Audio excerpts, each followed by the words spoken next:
Well, today we're going to be looking at some Alien items, and we've got a couple of vintage items and one newer item, but it is linked to the vintage items. So we've got the Alien computer game, Alien the illustrated story, and a new item that connects to Alien the illustrated story. And I say new, it's new to me. It has been out for a couple of years, but it's quite interesting. My cat's come to help. You alright, Max? You're going to sit on it? You probably will, won't you? She's a good girl.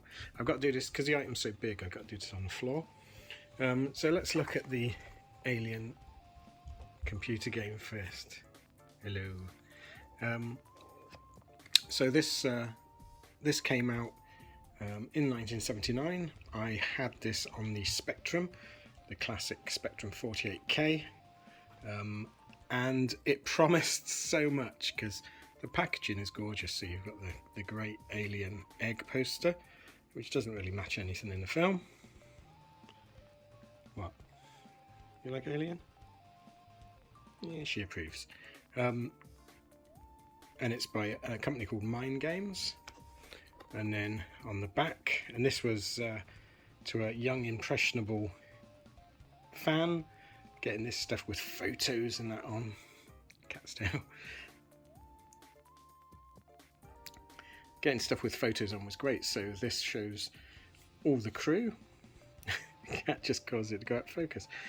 So you got all the crew listed. So you got Lambert, navigator, shy, skillful and intelligent, panics easily. Yeah, no kidding. Kane, executive officer, direct, imaginative, cautious, loyal, stupid.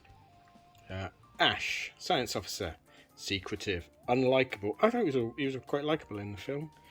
Brilliant, occasionally illogical. Look at this guy. That describes you, isn't it? Brilliant, but occasionally illogical. You looking? Yeah. Captain Dallas, solid. Whoever wants to be called solid. Dependable, courageous, excellent leader. Not really. Does everything wrong, gets everyone killed. Engineering officer, Parker, physically strong, low IQ.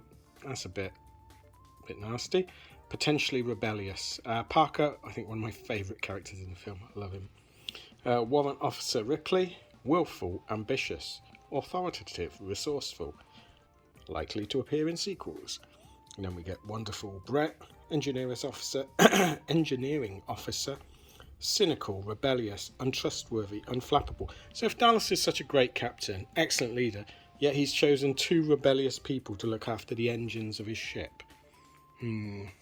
So Mind Games Alien. We live as we dream, alone. Joseph Conrad. Must have been fun at parties. The Nostromo is coming home. You awake. As commander, you must grapple with a terrifying life force you cannot comprehend.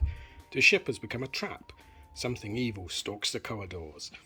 This is what I like. Using the unique Argus personality control system, you must command the crew to execute your plans.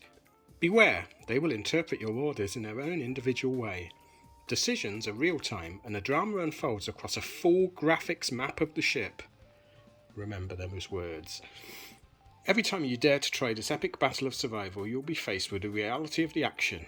And because of the unique PCS facility, it's different every time. And then inside, 3 16-page booklets. So you imagine this was just, to get something like this. And then it carried on the lavish nature inside. So you got a cassette. If any of you youngsters wonder what they are, you can ask your grandparents about them. And then you got this lavish booklet. And basically it retold the film from the movie photo novel, which I also have as well. I should do a video on that. And it's quite a nice rundown of the film with what are quite grainy photocopy photos, but at the time it's like we didn't have any shots like this. And it goes through, it's got dialogue, excellent booklet, tells you the story. I mean, shows you pictures of, as a kid, it was like, whoa, look at this game is going to be epic.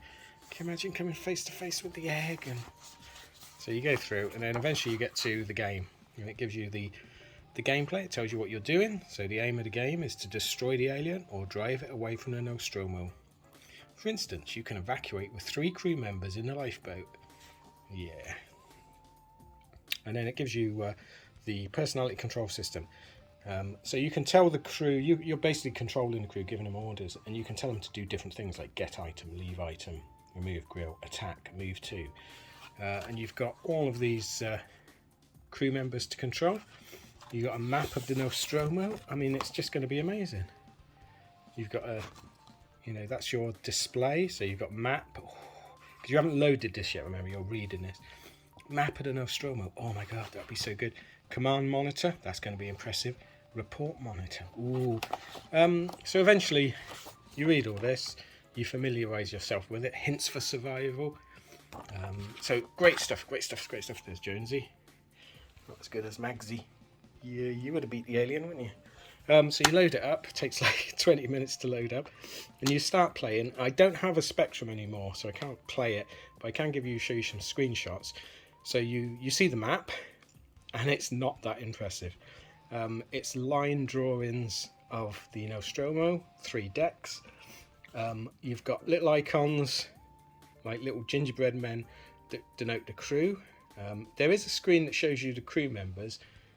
As you can see here, they're not exactly photorealistic. And the gameplay, it had this much vaunted sort of personality control system. And what this consisted of is you would give an instruction to one of your crew members, and remember, because they're rebellious, they would just refuse to do it.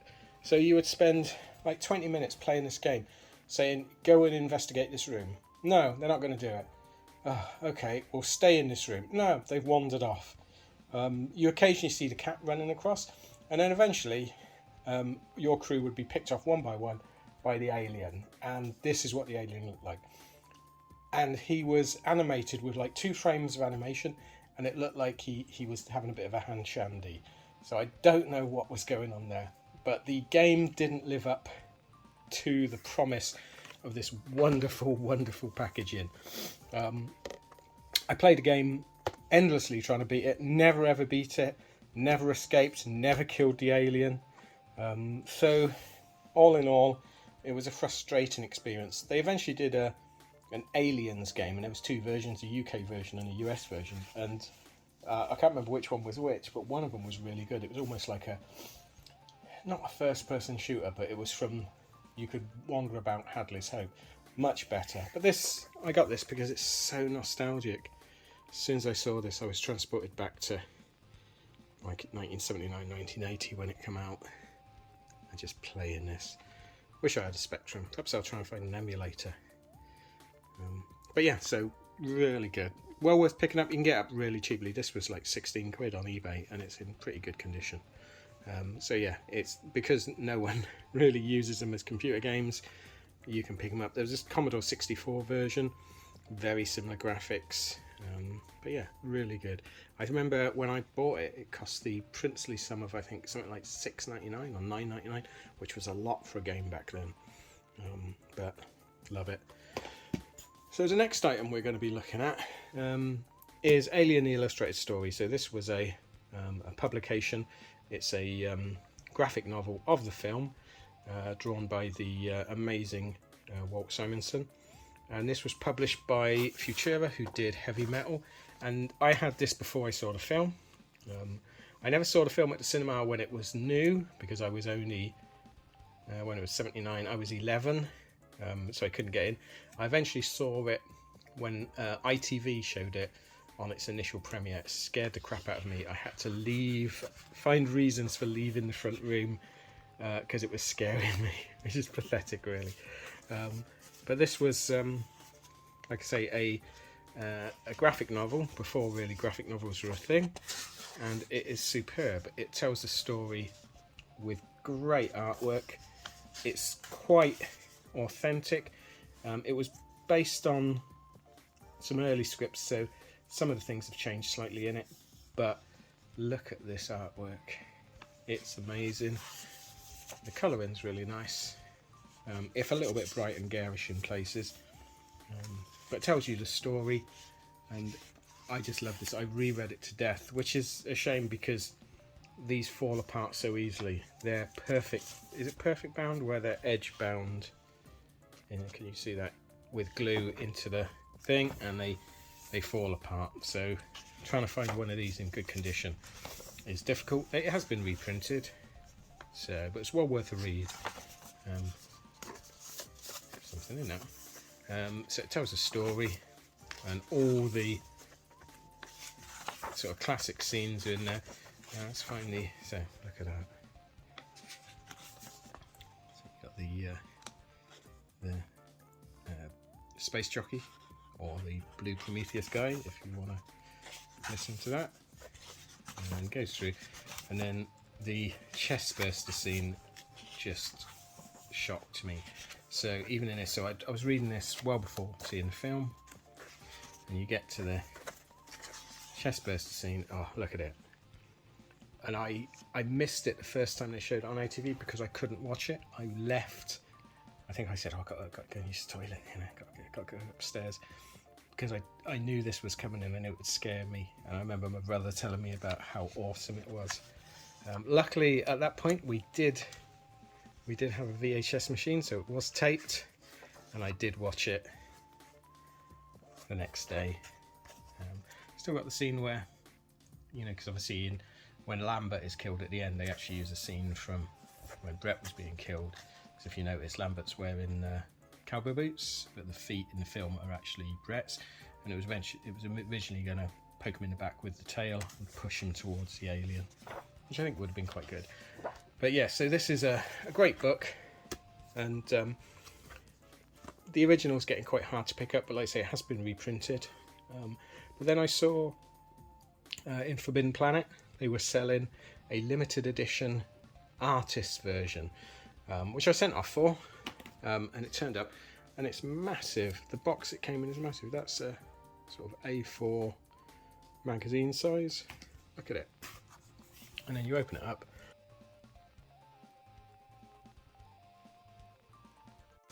Let me just pop it out.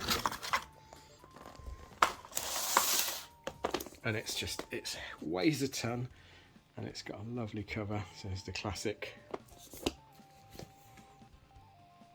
picture, and can you see it looks damaged? And it's because this book reprints the original artwork boards, the art boards that Walt Simonson did.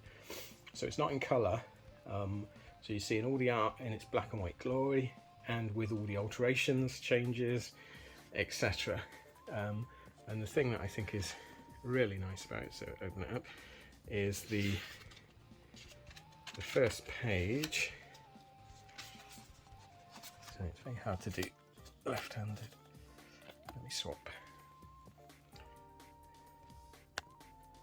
There we go. So the first page that you come to, so there's a lovely print that looks like it's done in pencil, but it's actually a print of a sketch of the alien, and then hand signed by Walt Simonson in pencil. So absolutely lovely. Again, be careful with that one. And that's printed on like archival paper. And then we get to the reprint itself. It's really nice. You get to see that image a lot.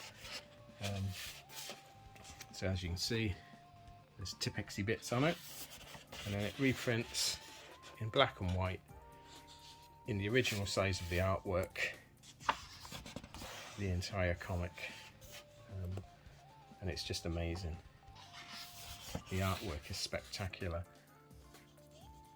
Every page is almost something you can hang on the wall, and it's massive, and it's got all the classic scenes. So if we go and have a look at, say, the derelict.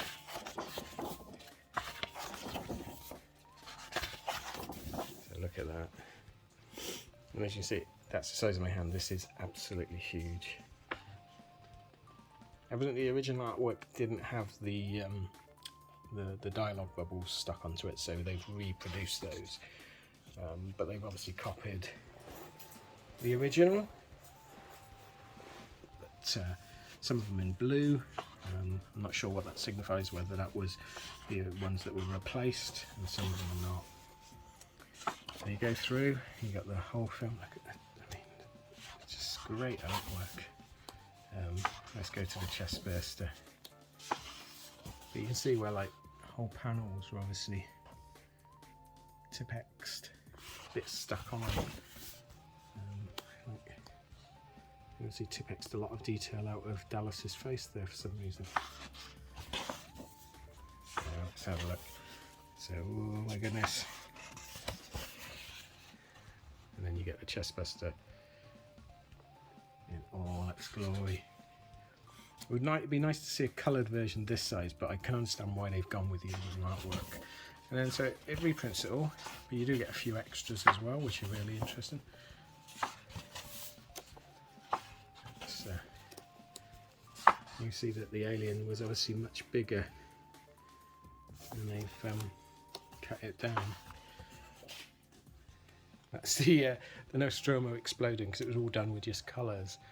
And a lot of the pages have got these on, whether it's coffee stains or blood. Like this, look. The alien attacks. It looks like there's blood smeared over the artwork. So yeah, so the comic strip's in there, and then you get the additional features, and these comprise of basically 2 tryout stories. So it was Kane going to the egg, and you can see because it was done before the film was done.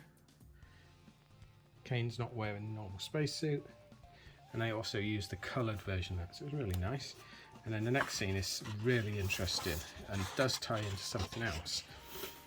So this is the death of Parker and Lambert. So let's have a look in the colour one, so you can see Parker's white and middle-aged, looks more like Ash, and the alien, when it appears, is a tentacled thing. Of course, they didn't know what it was going to look like. And what's really interesting, so you can see it creeping out, so 2 red eyes, tentacles. Imagine if it looked like this in a film. What's interesting though is the Mad magazine adaptation also used this tentacled creature in it. So they must have been putting out, there must have been some sort of early sketches or something like that that showed the tentacled creature, because stuff that was made beforehand seems to all use it. Then you get the actual breakdown of the story, so each panel, the dialogue, and the whole of the story is there if you wanted to see how they break down panels into, or break down scripts into panels, etc. And then there's also a little making of section at the back with interviews with Walt Simonson, Archie Goodwin, various different covered versions from around the world. So lots and lots of extras in there. And there's the alien on the back. And now this, I've seen this on like US eBay for like $400. That's mad prices. But Forbidden Planet at the moment, if you're quick, is selling it at I think 50 quid, 54 quid or something. And they've still got a few left. There was only 2,000 of these made, I understand, and they didn't sell particularly well at all. Being used as a seat. Yeah, get yourself comfy. So they didn't sell very well as far as I understand. So there are some still about now. I imagine Forbidden Planet have got hold of a small stock of them. But well worth picking up. It's an amazing book. It's worth its weight. You know, if you weighed it, you're probably getting a good return on your 50 quid per ounce. So yeah, so my little Alien collectibles. If you want to see more, I got quite a bit of Alien merchandise from the time. If you want to see more, then let me know. Please like and subscribe. It does help the channel out. And if you got anything unusual, let me know in the comments below. But thanks for watching. Me and Maggie, thank you. And your Mags. She's sat and watched Alien so many times. She roots for Jonesy, of course. Thanks for watching. I'll see you again next time. Thanks then. Bye.